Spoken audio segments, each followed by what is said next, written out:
It's September 20th, and I just found out about this spot.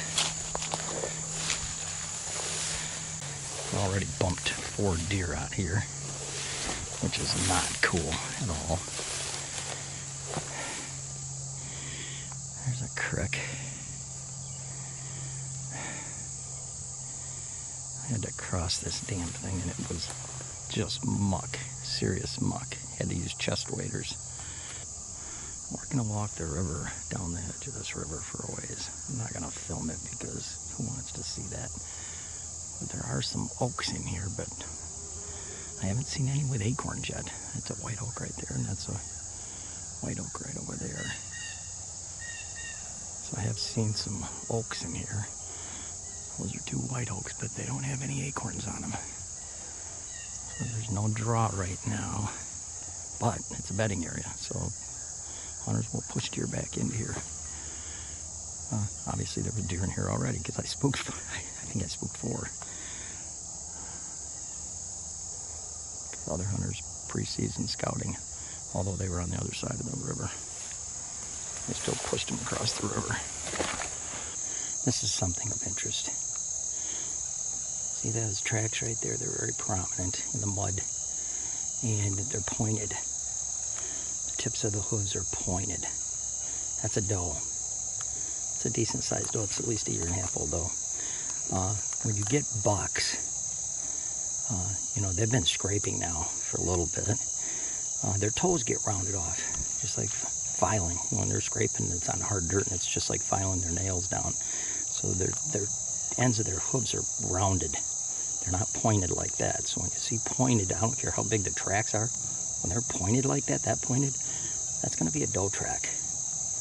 And when you're in mud like that, even though that's got, you know, deep dew claw marks behind it, you know, the hooves splay out. That's the purpose of the way hooves are designed. When they're going through softer soil, they spread out, and the dew claws spread out, and everything, you know, so it's like wearing a snowshoe almost. So that's the purpose of that on a deer hoof. So having dew claws doesn't mean anything. It just means it's a little bit heavier deer, but when you're going into mud, you're going to get dew claw marks because it sinks so deep.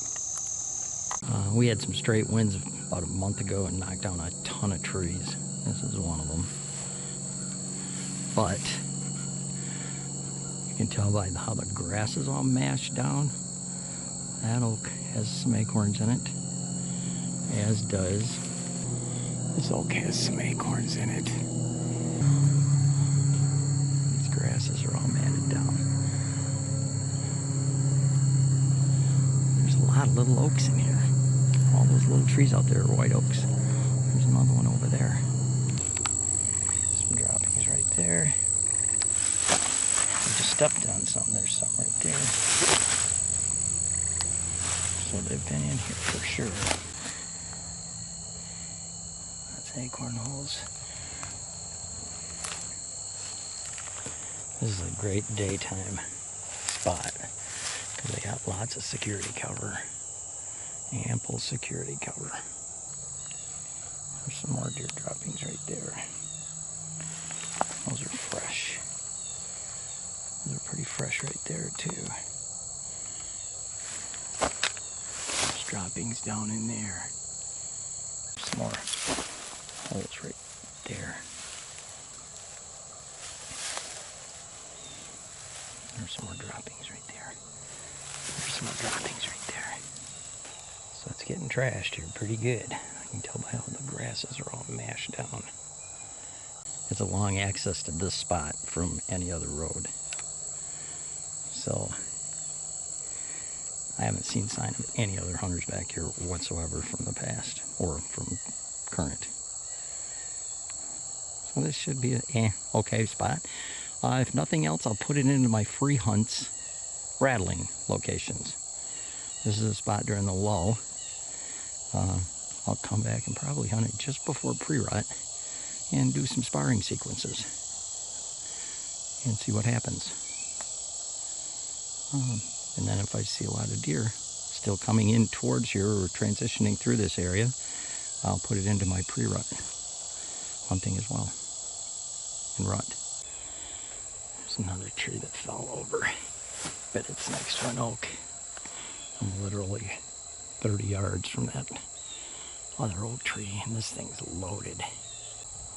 They're still really green, so they haven't even fallen yet, and it's on September 20th. Everything has got acorns here.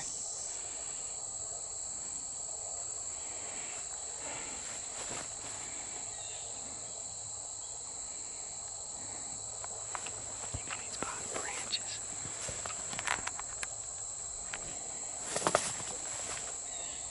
Nice, beautiful green burr oaks.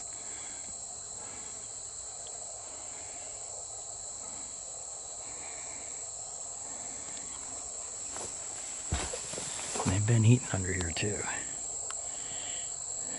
They've started to drop. There's a couple holes. There's one right there. They've just started on this tree. There's a good buck here. I ought to get a shot at him in this spot right here. At this tree. Got cattails. It's just tall marsh grasses. Marsh grasses. Probably 3.5 feet tall. Great bedding area. And the river's over that direction. You can see the big timber over there with these burr oaks, which are a form of white oak. I'm impressed.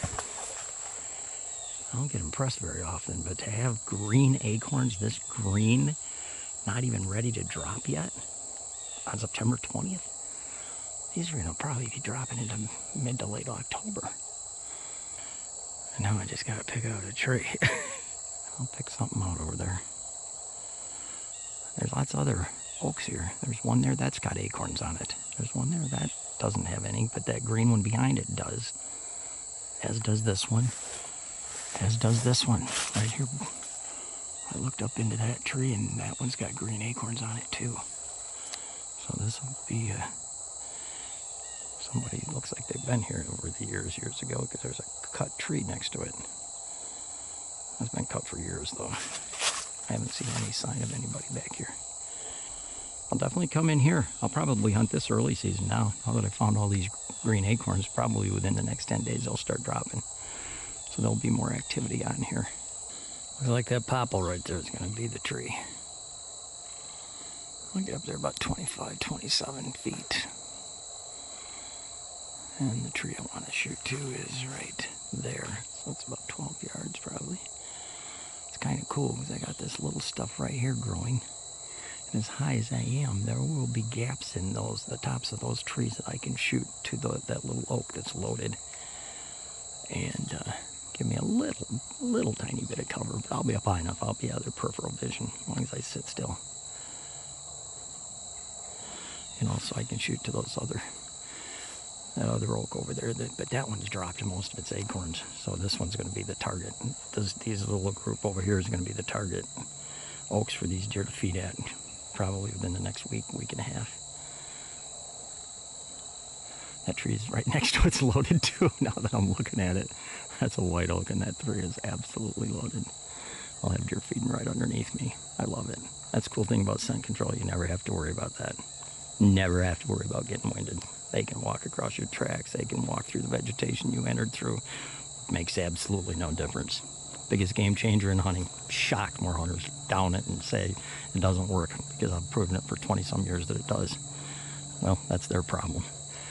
They pay attention to wind. They get winded. They can't hunt certain locations when they need to be hunted because the wind direction's wrong, and it costs them kills, whether they know it or not. Anyway, this is going to be a good early season public land location. This is where people from that timber over there are going to push deer back into this bedding area. If interested, the links to many of the podcasts I've been on, or for information about my 2-day whitetail workshops that take place in March and April, please visit my website at deer-john.net.